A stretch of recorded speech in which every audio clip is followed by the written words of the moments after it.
Hey, White Sox fans, Brett Ballantini here, hosting Southside Sox Mothership Podcast. I believe it's 1, 2, 3. Don't care, but I'm happy you're here. I'm very happy you could join me along with, oh my goodness, I think a half dozen of my very best friends in the whole wide world, all from Southside Sox, personalities you know, writers you know, podcasters you know, and love. Okay, well, um, introductions include Joseph Resis and Chrystal O'Keefe from, oh my goodness, our very favorite field office of Southside Sox.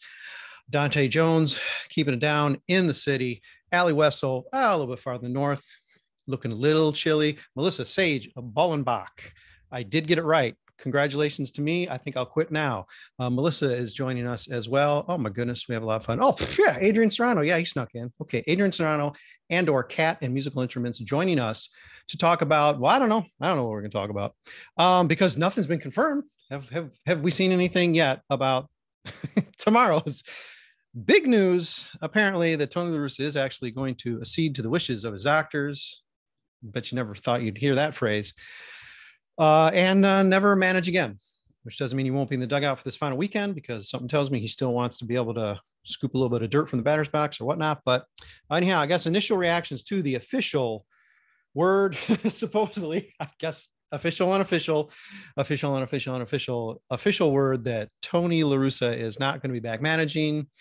And this whole shit show for 2 years, it doesn't change anything. I can't even believe I'm as upbeat as I am for this podcast, but it's just because of you, dear listeners, viewers, and of course, my colleagues at Southside Sox. Joseph Resis, initial reactions to whatever the heck this was today from our good friend, Bob Nightengale, the mole inside of the White Sox front office. But he's not a mole because he's out in the open.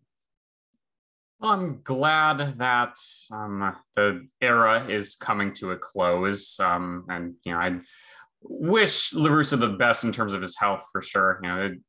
Ideally, he wouldn't, be forced to not do the job anymore due to his health. But I mean, this is just a situation where this was not a position that he should have had in the first place. The whole way he got the job with regards to Jerry Reinsdorf, forcing his hand on the organization, and even right after on the heels of that second DUI, just quite literally from start to finish, just this hiring just was not the right solution for the team. They would have been better off certainly just keeping Rick Renteria as opposed to replacing him with La Russa. And, I wish La Russa the best. Ultimately this is, at least a small step forward for the White Sox organization. Thank you, Joe. We are recording very late in order to give Allie Wesel time to cool down from the Chicago Bears game earlier today. We believe she has cooled down, but she may cuss. We'll see. Allie, if you can focus for a bit on Tony La Russa, just again, response to, again, official word that he will not be back.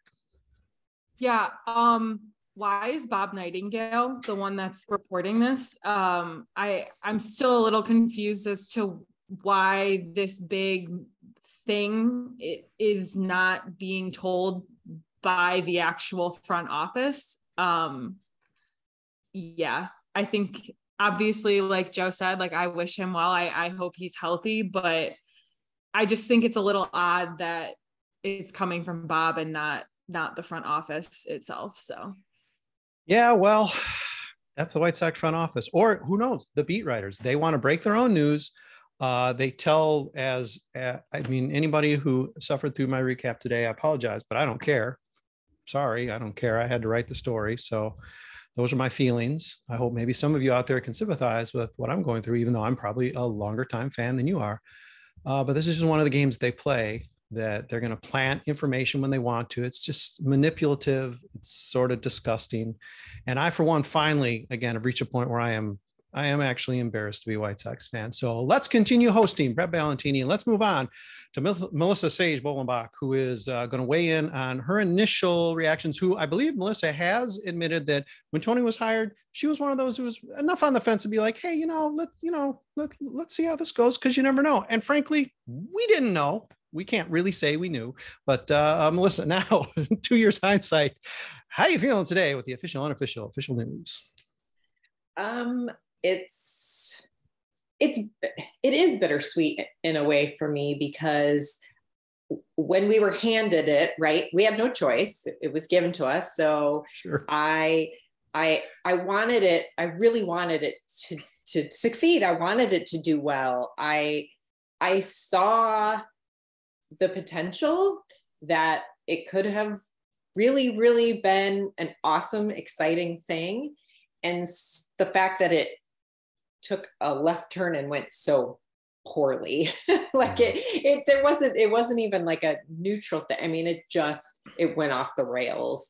And so for me, I'm glad it happened, but I'm sad that it happened at the same time. So it's like this weird kind of emotion that I have because at that like first time, I remember going to the game in 2021 on a Sunday, and they were in the 83s, and I was just like nostalgic, and it was cool, and now I'm just sad about it. And so it's, who knows what the future is going to hold, but hopefully it will hold something better than what this was.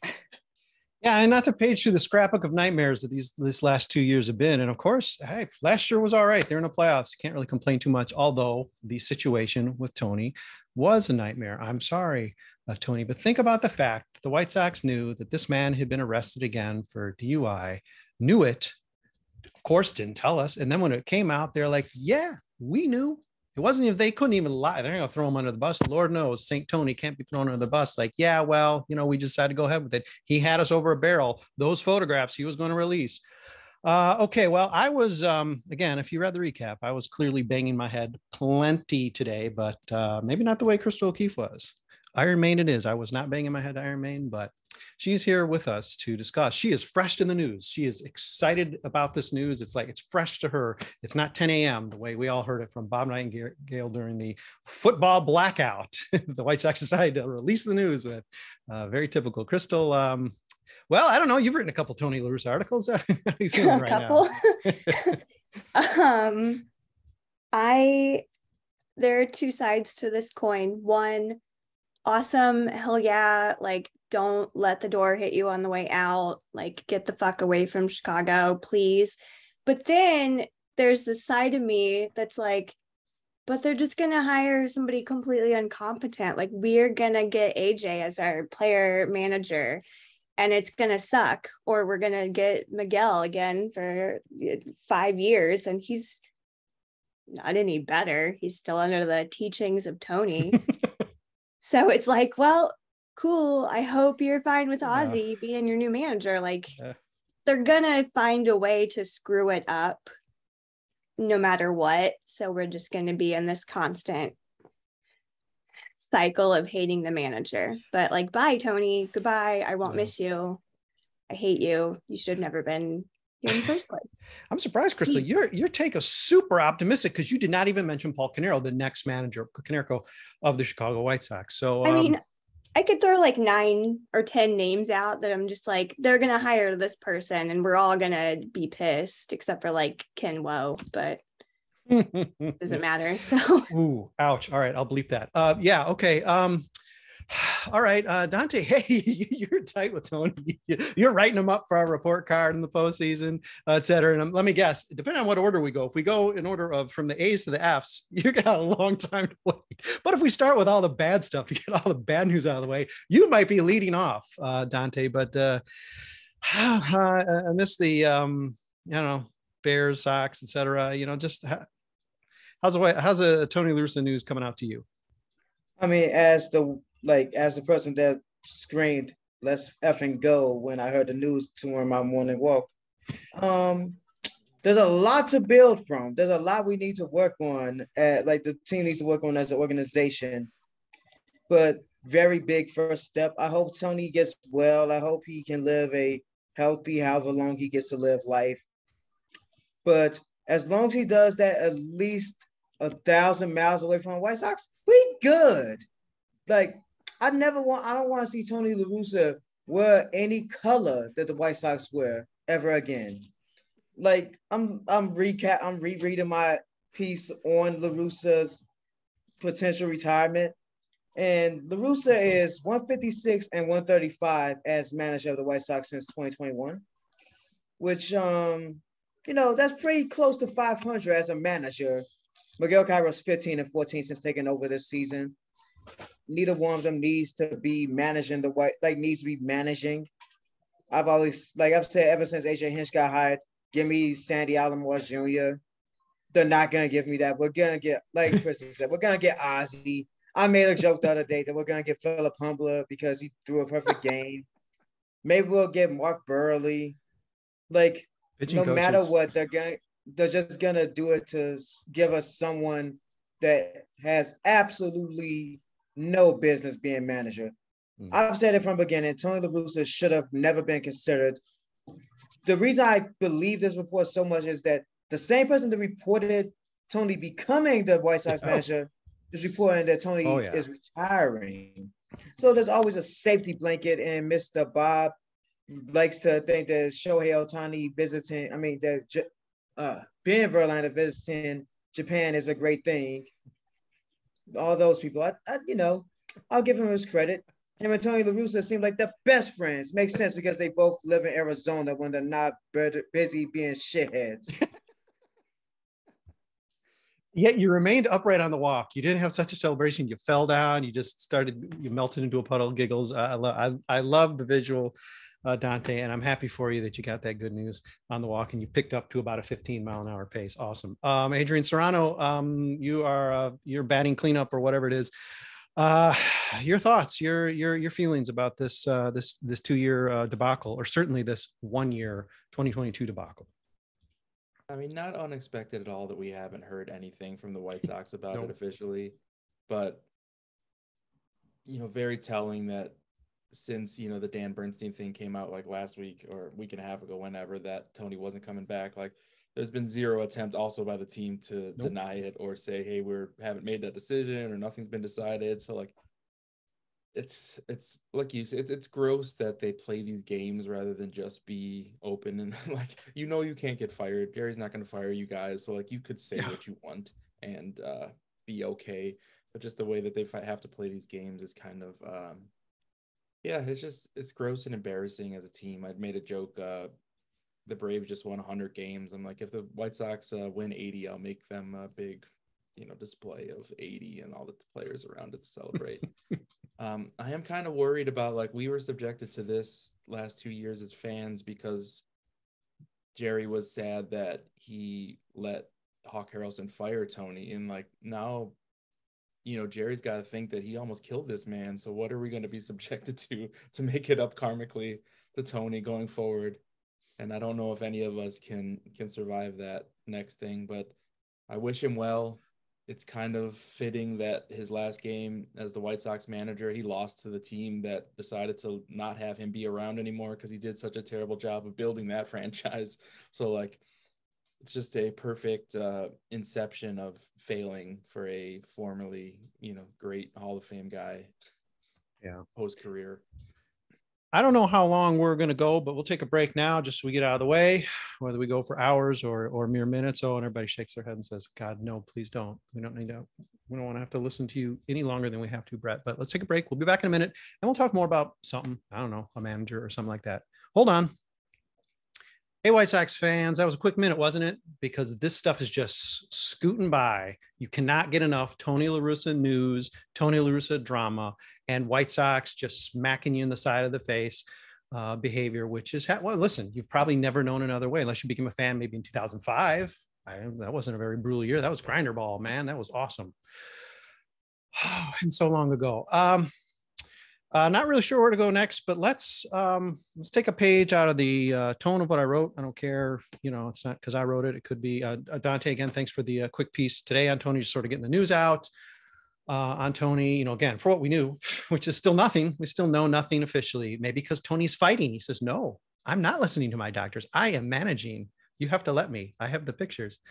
But part of the tone of what I wrote is just the despondency of being a White Sox fan right now. And I don't expect everybody to be there. Maybe I'm the only one there, which is fine. No one has to parrot my feelings. But I'm just curious about the amount of where you're feeling. Everybody here is sort of different ages, different, certainly different in their fandom. and different in their willingness to forgive. I admit I've been okay with the White Sox pretty much to this point. Today it hit me. I thought, what in the hell am I doing? What am I doing with this team? Curious to know just what the visceral reaction is. It can be the media angle of it, of how manipulative the White Sox can be, how little they want to share, the fact that they made this hire in the first place. It's just sort of your general emotional state towards this team right now. I know we've been building toward it all year with these podcasts, but now that it's sort of here and it's flushed, deep breath. Where's that? Better, worse? I've come to terms a little bit with like, man, 2005 was great, but I'm starting to really like, man, 2005, the way it was just happenstance, and they didn't actually really earn any of it in a way. Like, none of their decisions leading up to that were the decisions that should be rewarded with success that they had.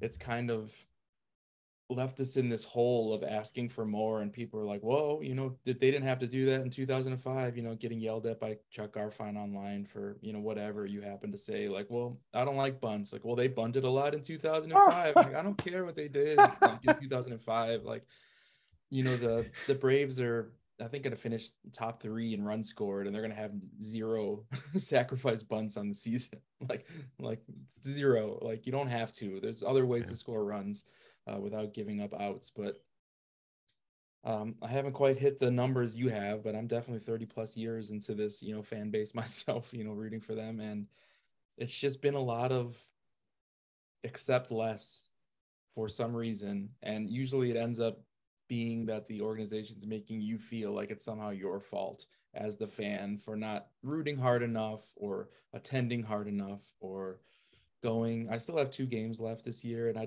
don't have it in me. I don't know if they even show up, like, I have the tickets, but like whether I go or not, I don't know. It's still a game time decision, and it's kind of where it's left me. Like, talk to me in May if I have any excitement for next year's team. Yeah. Like, there's some players I still really love. I love watching Eloy Jimenez play baseball. I hope that, him and Luis Robert can stay healthy, because I think that they're both very exciting players. But like, I got to see it first. And like, that's basically where I am with this organization. I have to see it first. Like, stop telling me what you're going to do and just do it. And, have a real managerial search. If you're not going to interview at least, 5 to 6 candidates, then, just stop lying and pretending that you care about winning. You don't. Just go back to doing whatever you want to do, and let us have our tempered expectations. The direct fan shaming and the fan even gaslighting, you could argue, that's a newer wrinkle. Again, I don't think I'm in denial about my past as a White Sox fan. Even Adrian, you can speak to a number of years as well. And granted, media is more savvy now, social media and all that, sure, but the idea that it is our fault, and they don't even sugarcoat that anymore. It's very transparent. Is man, that makes your heart sink. It used to be like through guys like Rick Tellender, like they would like, I'll give you a little bit extra, you fight our battle and tell the fans that they're bad, and like, but it never was coming directly from the team like it does now. Now they'll just get up there and tell you like, well, you guys shouldn't have wanted it so bad, maybe if you didn't want it so bad, Tony would have been better. Maybe you should have been nicer to Tony, and we would have won more games. They rip it right off the teletype and hand it to Bob Nightengale. All right, other reactions from folks here.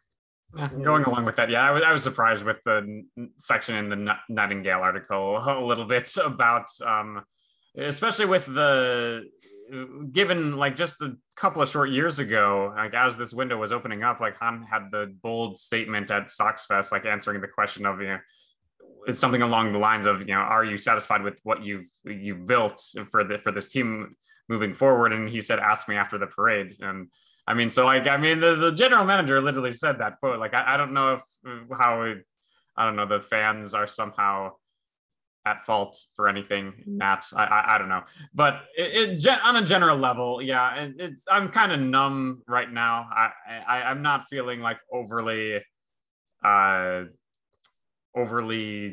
upset. I don't know. I just like I found myself like when the Guardians, had that Instagram live like celebration after clinching the division, and they were like clowning the White Sox, not only during that like celebration, but like the Guardians like social media team. I found myself thinking to myself like, I should care about this, but I don't really care, because they completely deserve it. And the White Sox, they set themselves up for 2022 to be like right in the middle of a somewhat extended period of contention. And they kind of just fell flat on their face. And I'm not feeling like really a strong emotion in any particular way. I'm just, kind of, I think I'm at the acceptance point and of the grieving process, and I'm okay with that for now. Joe, take a sip from a glass of water. I have to tell you, this is bad news I got delivered to you. You sound like someone who is rooting for the rebuild to fail. Okay, other reactions from today's news, whatever it was. White Sox didn't confirm anything. So this could be a phantom podcast, invisible podcast. So I have a very quick aside, just because Adrian reminded me when he said Allie. Today in my son's baseball game, he was like, I'm going to hit one to the fence and I'm going to be like, Eloy Jimenez. And I was like, okay, cool. But then he like went out and immediately got injured. So I was like, well, you were like him. That's for certain. So it was painful. But anyway, we've talked about this before. I think covering this team at length, and especially as much as I do, and just have like digging into these numbers and digging into just how they're producing and not producing, I think it has just bummed me out more than anything, to the point where it was like, not only do I love October because it's spooky season, but the White Sox are done and I don't have to watch them for a couple of months. Yeah. And maybe I can enjoy my life a little bit more. Yeah. You deserve it, Chrystal. Yeah, so I'm not with Joe in the acceptance phase of grieving. I'm really angry, and I think my anger has just gotten worse.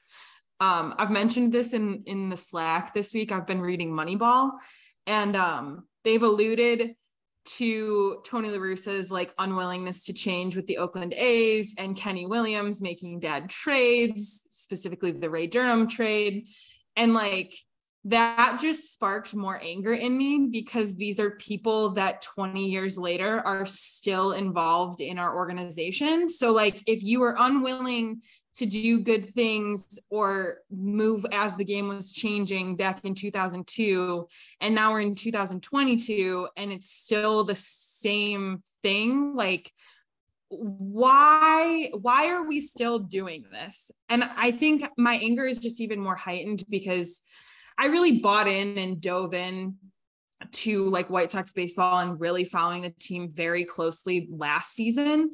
And so like, I bought into Rick Hahn's bullshit. Like I bought into the rebuild's going to work. Like talk to me after the parade. Like I just,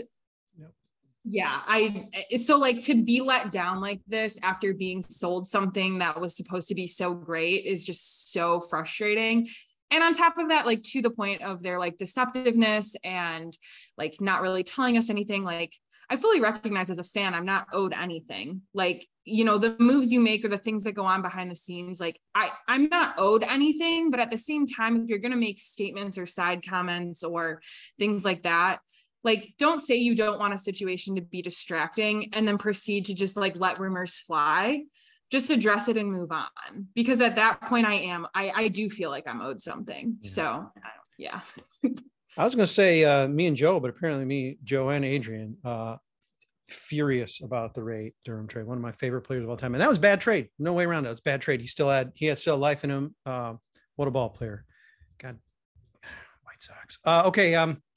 Dante, Melissa, rock, scissors, paper for who goes next on reaction. So I can empathize with pretty much everything that everyone has said. I think throughout this season and the last month or so, we've all been at those different phases that we've kind of all talked about. But right now, what I'm feeling is I'm kind of feeling foolish and duped. Like, I feel like I'm a smart White Sox fan and that overall, like our base is pretty smart. But we were all like at a really vulnerable point, I guess. And we were sold this bill of goods. And I feel like questioning myself, like, how did I fall for that? Like, I don't know. Like, how did I believe what they were trying to sell me when I know the history of this organization really well, because I've been a fan for 40 plus years. Like, we know the kind of sneaky things that they pull and how they operate. And it was like, we should have seen this coming. Like, how did we not see this coming? And so that's where I'm at right now, is kind of feeling like questioning myself. And I shouldn't be questioning myself, because I know stuff. So Chrystal is the psychology. She's our psychologist on staff, but I'm going to speak for her and say, I think we call that Stockholm syndrome. They've weakened us to the point where now we know not to say no. And so, of course, let's rebuild. Of course, Tony La Russa. Okay. Dante, give me a shot. All right. So, there's a song by Beyonce called Break My Soul. And she says, you won't break my soul. And yeah, the White Sox will not break my soul at this point, because no, like Allie said, I'm too young to not be just in anger mode right now. I'm 26. I've been dealing with this team for 26 years, and only about 19 of them willingly. So I have plenty of time to become just Stockholmed. But no, like, I've been saying it for months. This team was like, in the predictions, I was one of the ones that said they're not going to the World Series, let alone win a World Series. I knew that, like, as much as we try to talk ourselves into saying manager doesn't matter that much in baseball, he won't kill us that badly. It'll be fine. It was not fine. It never reached the point of even okay. Like, 2021 was great. Got to see Lurie do really good things. That apparently gave him a 3-year contract for a ridiculous amount of money for his skill set. All that great stuff. Then I get to see the White Sox, even though they saw that the Houston Astros, the standard of the AL for the last half decade, they keep getting better. All these like, look at Aaron Judge and the Yankees. White Sox ain't being them in playoffs. We already seen what Cleveland did to us this year. I'm wearing a Seattle Mariners jersey right now.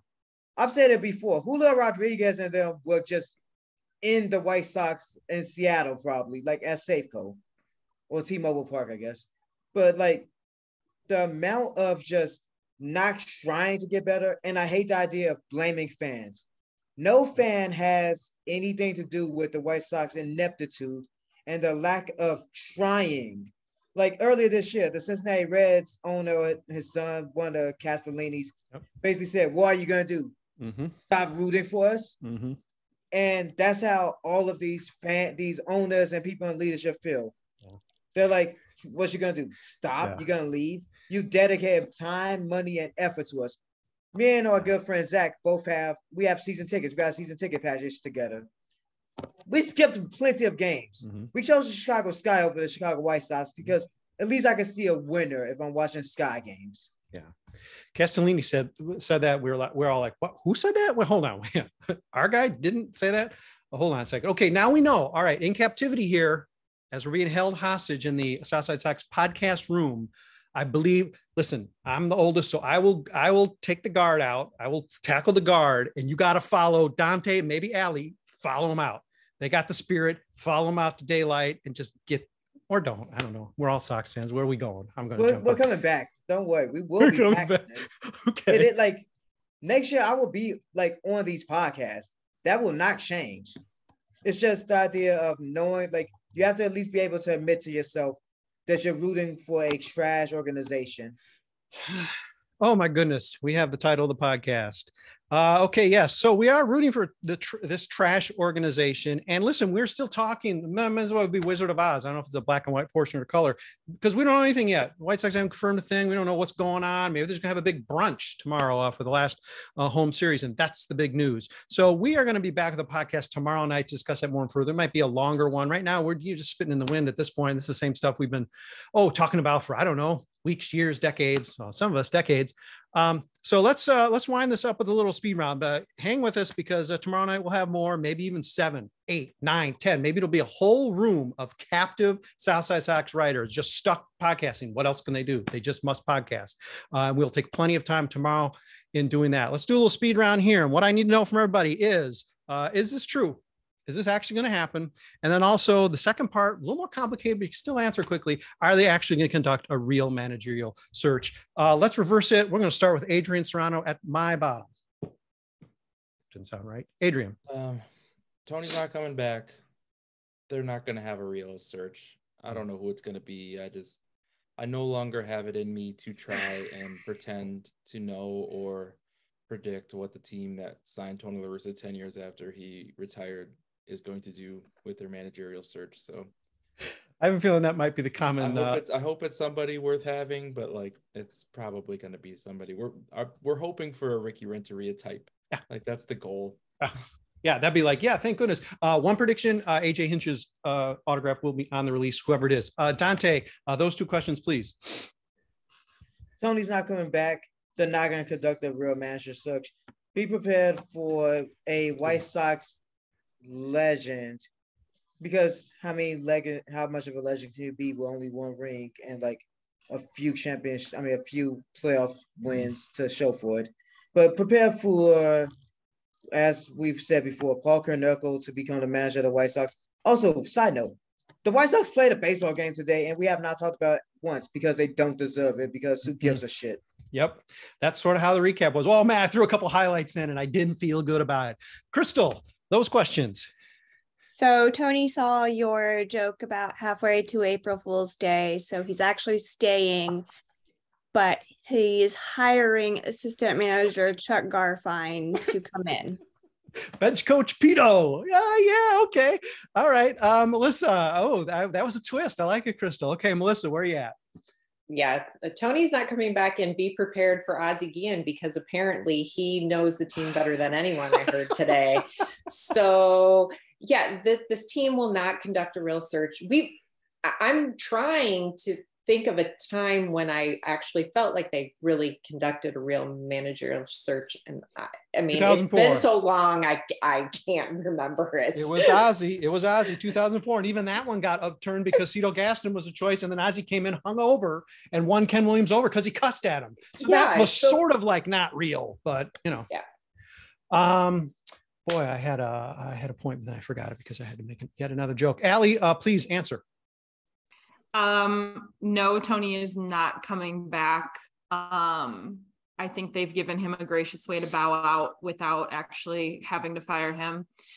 I think given that Jerry Reinsdorf, Kenny Williams, and Rick Hahn are going nowhere, and apparently Tony La Russa is going to be some kind of special assistant overseer person next season, there will be an internal hire, and I wouldn't be surprised if they just say, Miguel, you did the last portion of the season, have the job. Okay. Yeah. My point was, sorry, I'll insert it here. I was on the Zoom when Ricky was fired, and right off the top, almost right after he said, yes, Rick said, we decided to part ways with Ricky. Like literally the next thing he said was, and Ozzie Guillen has been told he is not as part of the search. He is not. And so I don't know what's changed. We'll see, but he knows the team so well. Maybe Rick will come to his senses, Rick Hahn, and say, oh man, he knows the team better than anyone. He does that dance. He falls asleep. He cusses them out. It's wonderful. Okay, Joe, we're probably going to have a second bonus round, but Joe, give me your answers to those two questions. No, Tony will not be back as manager, and no, they will not have a real managerial search. So not a ton to add there, just a small plea for the White Sox, upper management. Just leave the 05 team. Let them be. Just let me enjoy them and have my nostalgia. Don't do anything to wreck it by hiring someone connected to that team. Just let them be. First, I got Joe drinking a glass of water. Now I got him shedding a tiny tear over the fact that he's in denial that 2005 White Sox will be running the team going forward. Joe, I'm coming right back at you. Another quick speed round, and that is, give me the White Sox legend who will be the next manager of the Chicago White Sox. Go. Ozzie. Okay, Allie, who is it? You Jose said Miguel, Abreu. But okay, Jose Abreu. Yeah, all right. Jose Abreu. Okay. Melissa, coming back to you. I'm going to throw out one that we haven't really heard, but I mean, I'm surprised. Frank Thomas. I mean, why not? Big Frank, come on. I was going to say that he can teach him to hit too. The team will be so virile. Oh my goodness. Okay, Chrystal, who's it going to be? You have to answer. I know. It's going to be Ozzie. Ozzy and his whole clan, because they endeared themselves so well to the front Ozzy office Jr. the first time around. It's gonna be Okay, Dante, who you got? I guess Frank Thomas and